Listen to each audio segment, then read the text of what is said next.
Those with ability and experience may be promoted to become supervisors on the floor or instructors in the schools which Western Union maintains in many cities. Here, the trainees learn by practicing on actual equipment. Generally, a high school education is desirable. The teleprinter keyboard is similar to a typewriter. As the keys are punched, the distant receiver records each letter on a moving paper tape. An operator removes the tape and gums it to the familiar yellow blanks. The letters NL on this tape identify the message as a night letter. The operator must know how to handle the various classifications, such as day letter, night letter, deferred cable, and special listings. To develop a trainee into a competent operator of the teleprinter and multiplex machines requires from 2 to 3 months. Job opportunities for men are found in the maintenance of all transmission equipment and in the operation of the relay offices. In the carrier system department, trained technicians maintain equipment that transmits hundreds of messages over a single pair of wires. In the experimental laboratories, college-trained research engineers work constantly to find new methods and techniques to provide quicker service. One of these developments is radio beam telegraphy, transmitting 1,040 messages in each direction simultaneously through a series of high towers.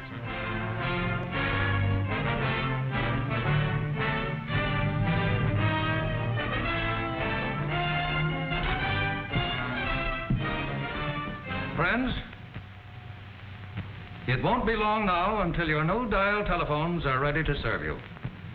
And I know you're as glad as I am that we're going to have an as up-to-date telephone system here as any in America.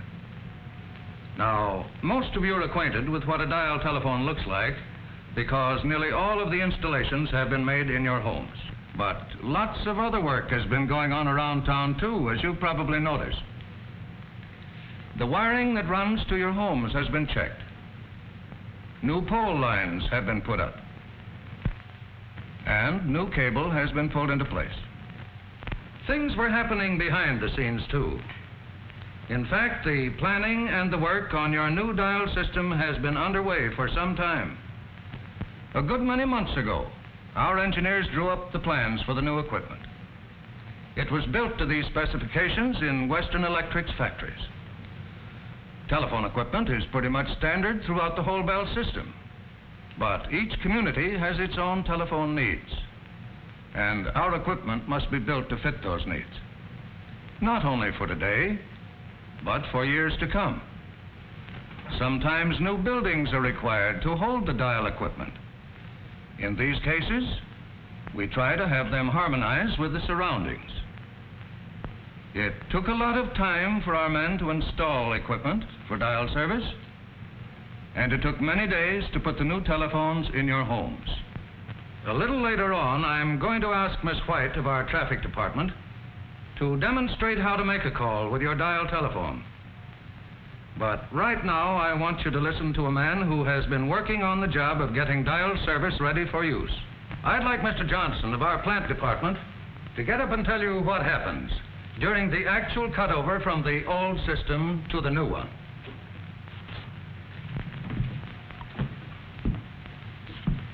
Well, ladies and gentlemen, of course you know from what you've already heard that putting things in good shape for the new system has been quite a job.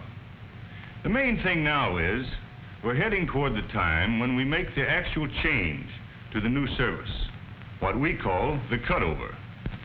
So that there'll be no break in the community service, this must all be done in a few seconds. You can see these are mighty important seconds and mighty exciting seconds. When the signal is given, the little fuses are pulled out of the lines that were part of the switchboard service, and the old service dies. And at almost the same instant, few seconds at most, we close the connections in the dial apparatus, and it is ready to handle your calls. From then on, you will have a dependable electrical operator at your service, ready at an instant's notice, one that will be there 24 hours a day to handle your calls. Instead of hearing the familiar "number please," you will hear the dial tone, which says the same thing, electrically.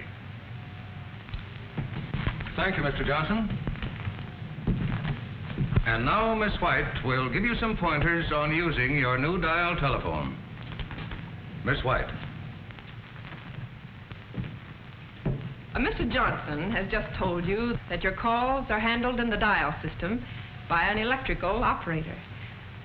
Of course, you've got to understand that the dial system doesn't do away with the need for human operators. Although more than half the telephones in America are dial, we have more operators than we ever had before. Better service means that people make more calls, and more calls mean more operators. Dial or no dial, you'll still be placing out-of-town calls. You'll still want us to find unlisted numbers for you. Or you may need help in an emergency. So don't worry, you'll find operators just as before when you need them. Now, I'm sure that most of you have used a dial telephone before, but perhaps you'd like to know why it works the way it does. We'll use this equipment over here to demonstrate. As you can see, this big dial looks like the one you have on your new telephone. Suppose you've got a number you want to call. What's the first thing you do? Take up your receiver and listen for the dial tone. Here's how it sounds.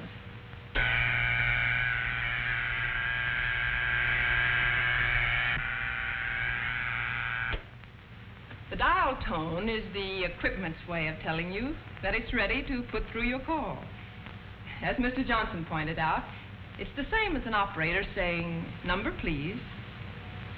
If you don't hear the dial tone within a reasonable time, hang up, wait a few seconds, and then try again. As soon as you hear the dial tone, you're ready to dial the number you want. But before we do that, let's examine the dial itself for a moment. When you operate the dial, bringing it around to the finger stop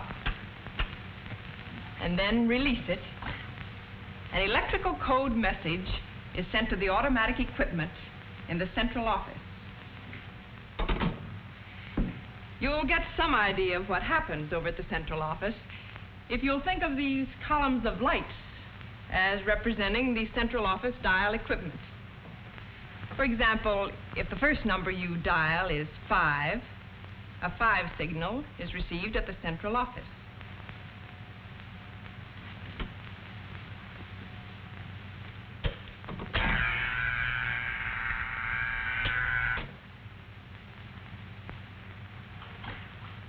Here, the signal appears in the first column of lights as 5.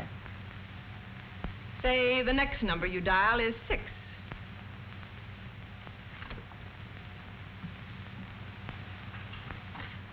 The signal appears in the next column of lights as 6.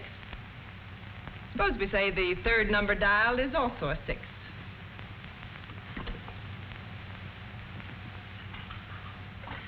It will appear in the third column of lights, and so on.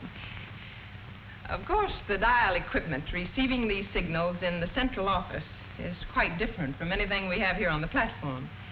But in any sequence of numbers, the number you dial will cause a particular signal to be sent to the dial equipment in the central office. Now, let's start at the very beginning and see what you do when you want to call someone.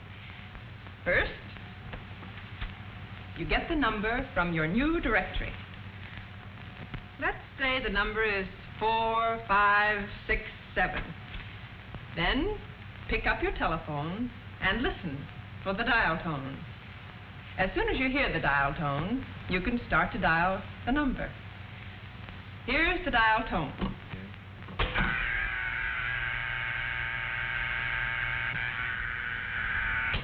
Four. Notice the first column has received the signal 4, and so on with 5,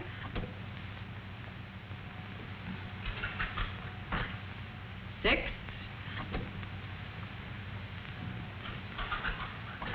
And 7. Always pull the dial all the way around to the finger stop and lift your finger after each number so that the dial swings back of its own accord. This is important because the electrical signals are sent to the dial equipment only as the dial swings back. Any interference with the return of the dial may result in you getting a wrong number. Soon after the last number is dialed, you will usually hear this tone.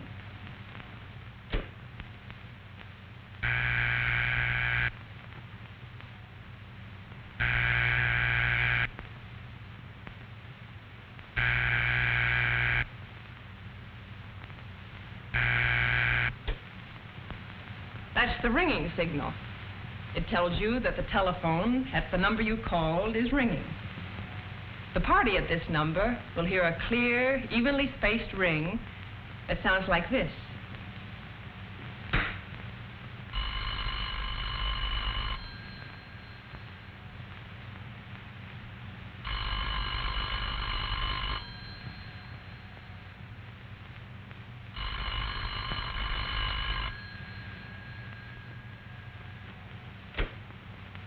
The ring will continue until the telephone is answered, or if no one answers, until you hang up. When you've dialed a number and that line is busy, you'll hear a signal like this.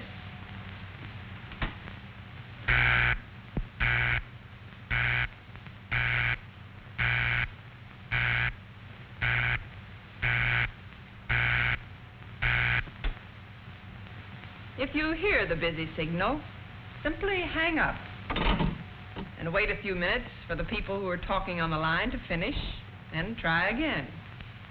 When you raise your telephone and listen for the dial tone, but discover someone else talking on the line, hang up and try again after you've waited a reasonable time. Also, if you lift your receiver and hear the clicks that indicate someone else on the line is dialing, hang up as carefully as possible. But no matter how often or when you call, always be sure to listen for the dial tone before you start to dial. For instance, if you should dial 8, before hearing the dial tone, the equipment may register only, well, some other number.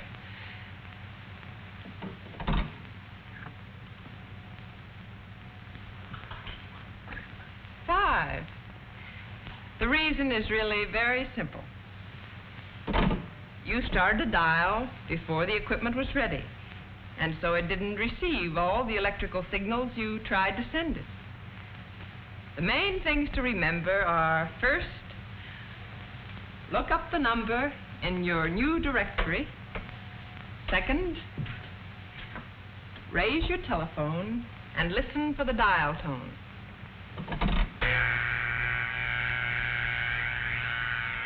Third, dial each number carefully, making sure you bring the dial all the way around to the finger stop each time. Then let go. Don't try to hurry it back. I'm sure if you follow these simple rules, you'll find your new dial telephones easy to operate, convenient to use, and quick in service. As you ultimately hear the music played back through your phonograph, that you have the best seat in the concert hall. How do they do it? Well, the recording music director or any one of the sound engineers could easily explain it all in 10 weeks. But let's just take a look at 3 of the fundamental requirements of high-fidelity recording. The first is full dynamic range. That's the spread between the softest and loudest passages in the music. In a concert performance, the range is as wide as the conductor feels the score indicates. These meters on the recording console indicate the volume of sound coming from the orchestra onto the magnetic tape. In the old days, home phonographs could not reproduce either full loud passages or very soft passages. So they were literally kept off the record right here by sound monitoring. but it wasn't a faithful reproduction of the actual performance, such as you get with today's high-fidelity recording techniques. Today, as it should be, the conductor and his musicians control all of the dynamics, including all of the natural shadings, just as they do in a concert. And after the recording begins, the engineer never touches the controls. The full dynamic power of the orchestra is faithfully transferred to the recording tape. The second requirement is somewhat similar, achieving natural balance between all instruments and sections of the orchestra. This can only be achieved by precise microphone placement, and this varies amazingly with the music, the particular artists, the hall itself, even climatic conditions. It is never the same from one recording session to another. Again, an easy solution might be found here by the arbitrary placement and control of many microphones. But again, it wouldn't be natural or faithful reproduction. Today, the engineers record the orchestra as a complete unit.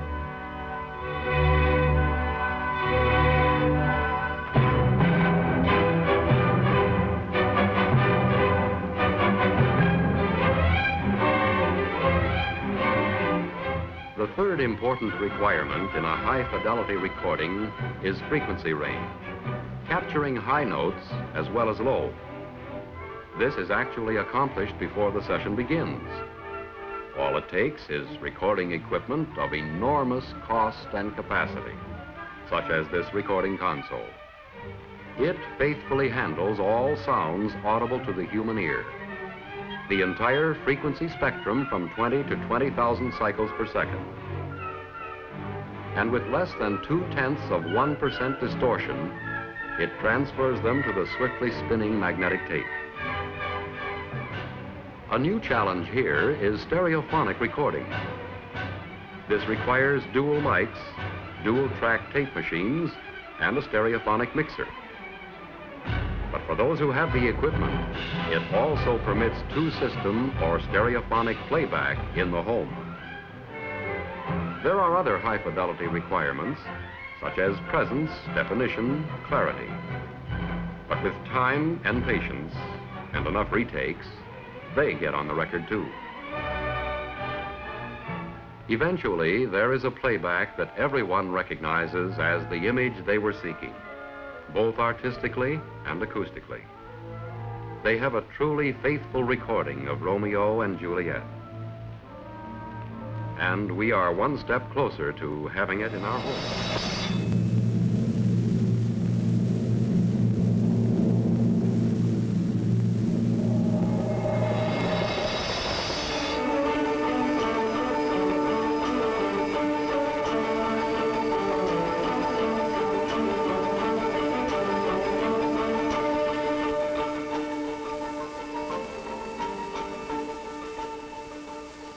This is Bob Baggs, Marketing Manager, Radio and Victrola Division of RCA Victor.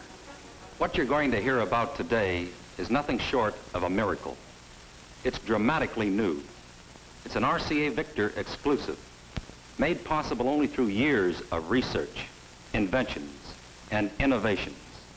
Living stereo, played on a record, through the all-new 2-in-1 RCA Victor stereo orthophonic high-fidelity Victrolas.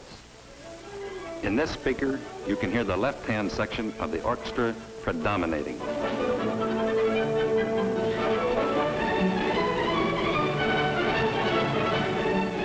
In this one, the right-hand section predominates.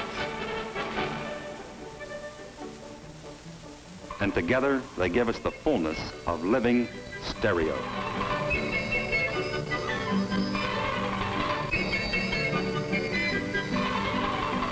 Two separate and distinct soundtracks. One from one side of the orchestra for one speaker system. Another track from the other side of the orchestra for the second speaker system. Yet both are coming from one record, one groove, picked up by one stylus. Almost like playing two different tunes on the same violin at the same time. Along with the new records comes a complete, dramatically new line of RCA Victor 2-in-1 stereo orthophonic Victrolas, covering the entire price range. All models will play monoraily as well as stereophonically. In other words, it will play any record, whether 78, 45, 33 1/3, 16 2/3, or the new living stereo records, and all in thrilling new living sound.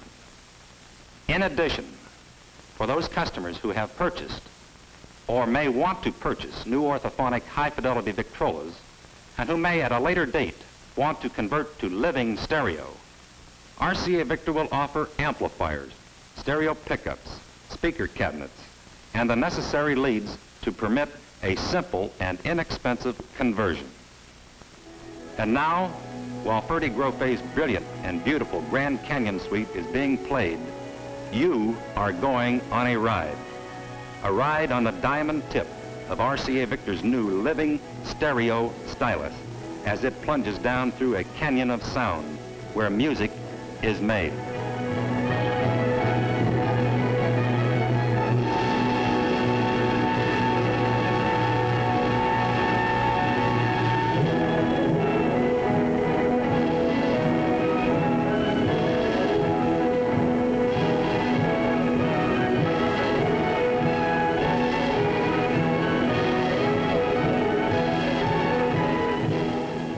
Living stereo on RCA Victor's new 2-in-1 stereo orthophonic high-fidelity Victrolas. RCA Victor again is first, the first in the industry to announce a complete new line of 2-in-1 stereo orthophonic high-fidelity Victrolas. It's the most tremendous new musical experience you can have, and now it's available for everyone.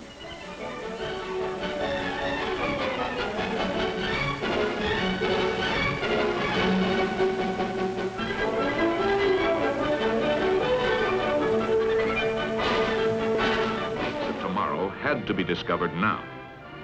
They were discovered in electronics. That is how SAGE and bursting computers into military service.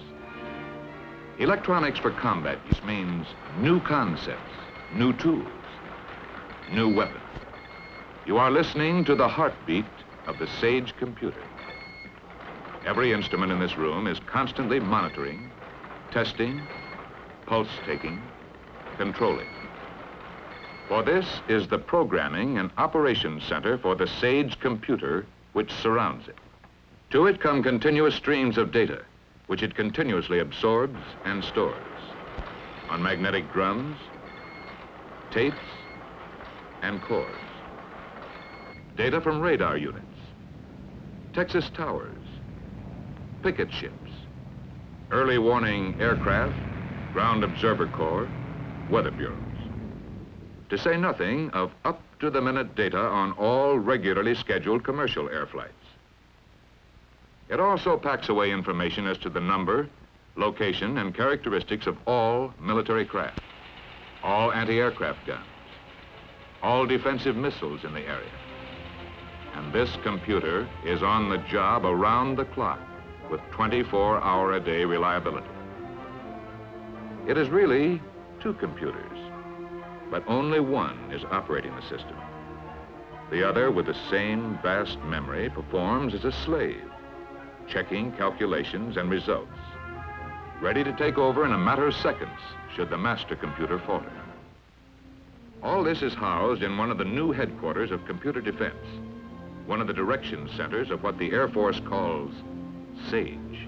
Beyond a fantastic capacity for calculation and memory, SAGE possesses the newest and most revolutionary advance in data processing, the display scope, a computer-generated visual display, on call as needed.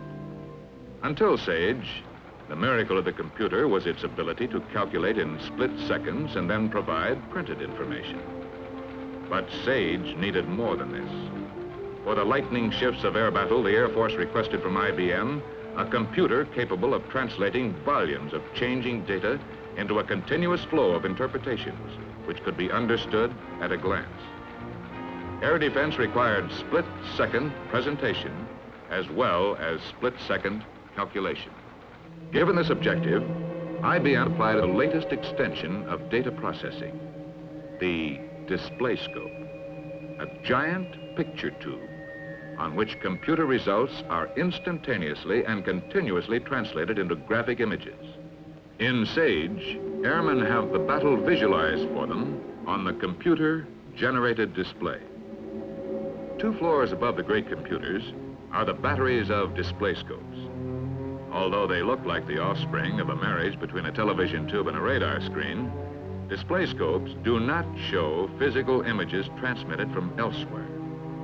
They display the results of the computer's findings.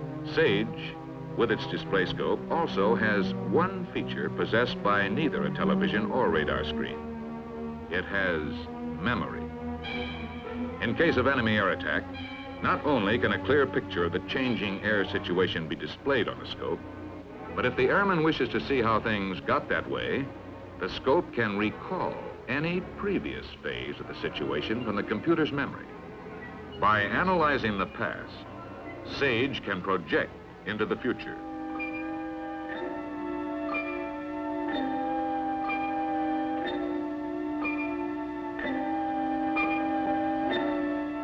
Fight. Once he has selected a plan of counterattack, the computer guides interceptors and missiles to the enemy. After encounter, the computer guides the interceptors back to their bases. Aladdin's lamp couldn't do more.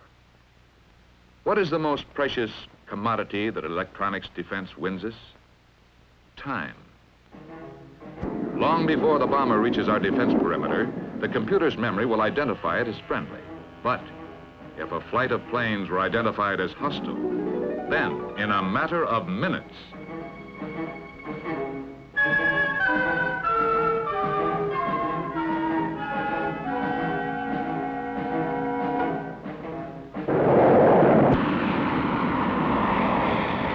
time is everything.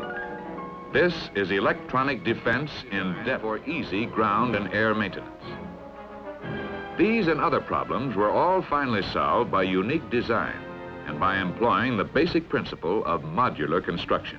The same multiple arrangement principle which was applied in the design of this doll furniture enabled the Air Force to procure an airborne computer. By designing an electronic assembly packaged in self-contained units which are then joined, a computer of flexible construction was achieved.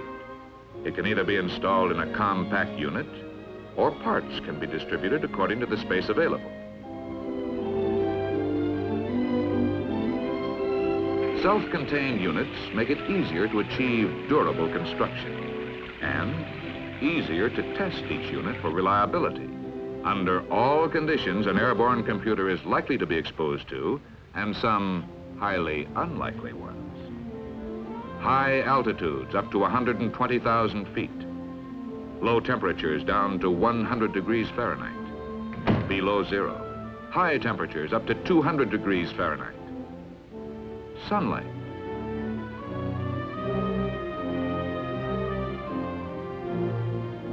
And rain tests. Life tests of mechanical and electronic units. Vibration tests. In this test, the question is not, will the computer work under this condition, but how long will it work? Once the continued capabilities of the airborne computer were established, there was only one other major obstacle: field maintenance.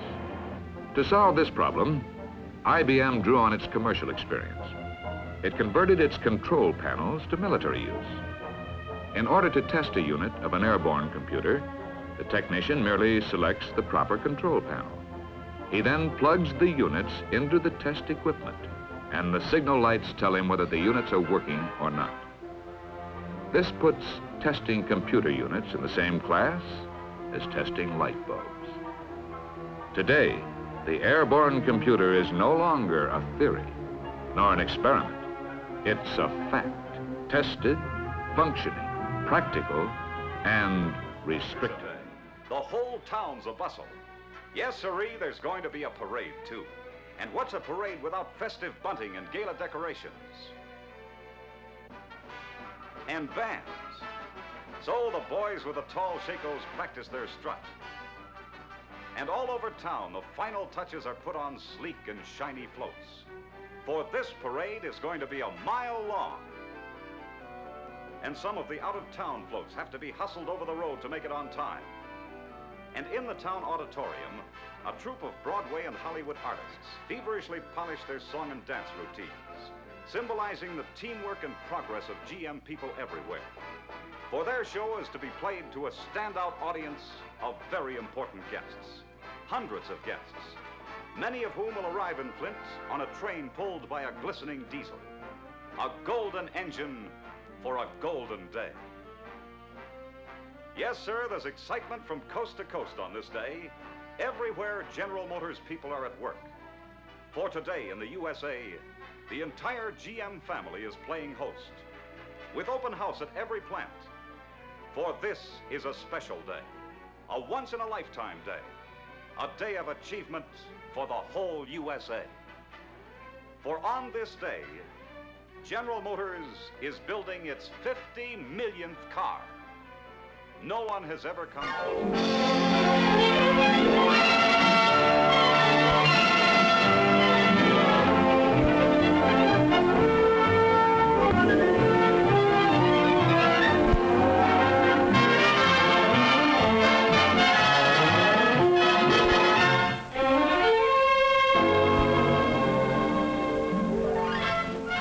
I am your permit to drive an automobile, your license to use the highway system of the United States. I am only a card in your wallet or purse, yet I unroll before your eyes a magic carpet, the millions of miles of highways and byways that crisscross the nation. I am your round-trip travel ticket, your passport to pleasure. With me, you can motor from the Atlantic to the Pacific, from the Gulf to the Great Lakes. You can travel with me as your only identification. I am the only commuter's ticket you need to drive to and from school or work, day after day, year after year. I have become vital to more than 50 million people in this land of ours. I am their constant companion. I go with them wherever they go. The farmer on his way at sunup, the bus driver, the truck driver, the ambulance driver, the policeman, the cab driver. No matter who they are, no matter where they are, I am with them. With me in their possession, the drivers of our millions of rubber-tired vehicles help keep turning the wheels of our national economy, whether they roll over highway or city street. For in the past 25 years, driving has opened the gate of commerce between city and farm, factory and consumer. With me in their possession, the daily life of millions has taken on new meaning. The family, the individual, has a freedom of movement so new it did not exist in the youth even of our own parents. For the automobile has brought with it, in less than a lifetime, a new way of life, a new standard of living, a standard of living matched by no other nation in the world.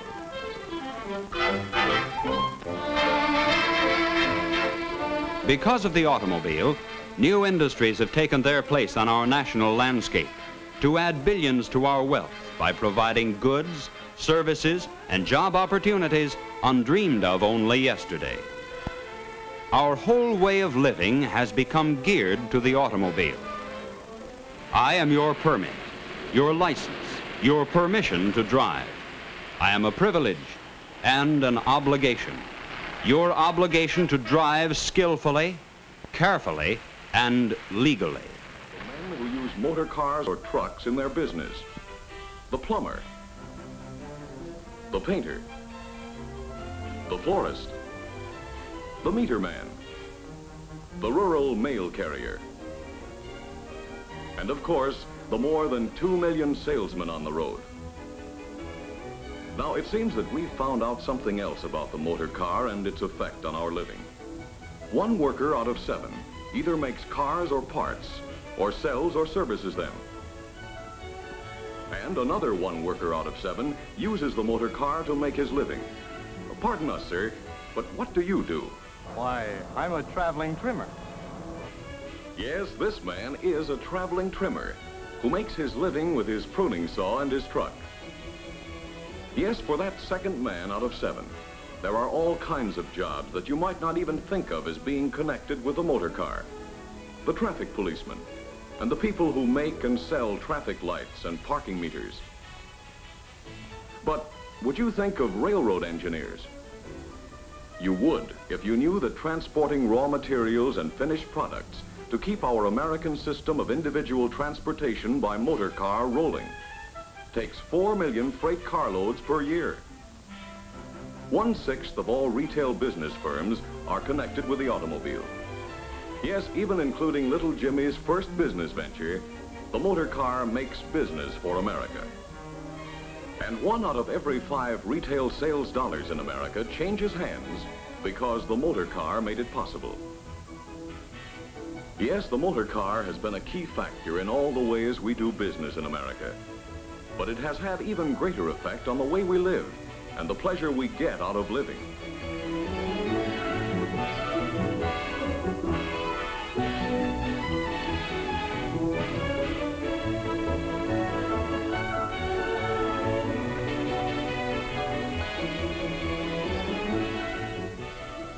Being able to drive out into the country has made many of us want to live in the country. And the motor car has made it possible for millions. Today, suburban construction is more than 3 times the construction in the city. And just as the motor car is a tool for working, with more than half of us using it to go to and from our daily work, so it is a tool for enjoyment. It puts America at our doorstep for business or pleasure. Whether you're traveling on business or pleasure, the chances are even that you'll travel by motor car. More than half of us take yearly vacations, and most of us take them on the highway. As a result, the tourist and resort industry ranks among the 3 most important industries in 16 states. We have seen how the Daguerre camera, a camera from the past, can take a picture of the past to show how our horizons have been expanded by the motor car. And the greatness of America has been that we are never content to stop at the horizon we can see. We know that there is another and another horizon beyond.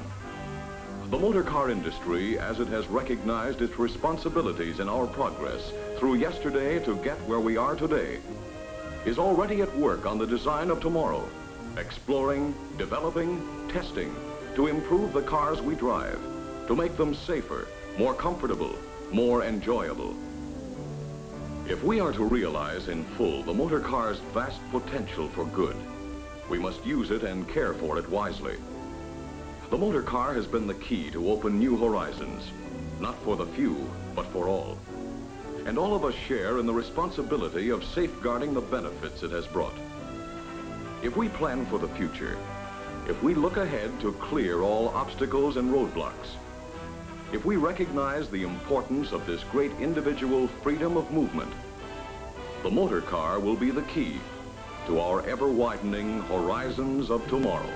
As we go on, determined to unfold the constantly greater possibilities of the world of tomorrow, as we move more and more rapidly forward, penetrating new horizons in the spirit of individual enterprise, in the great American way.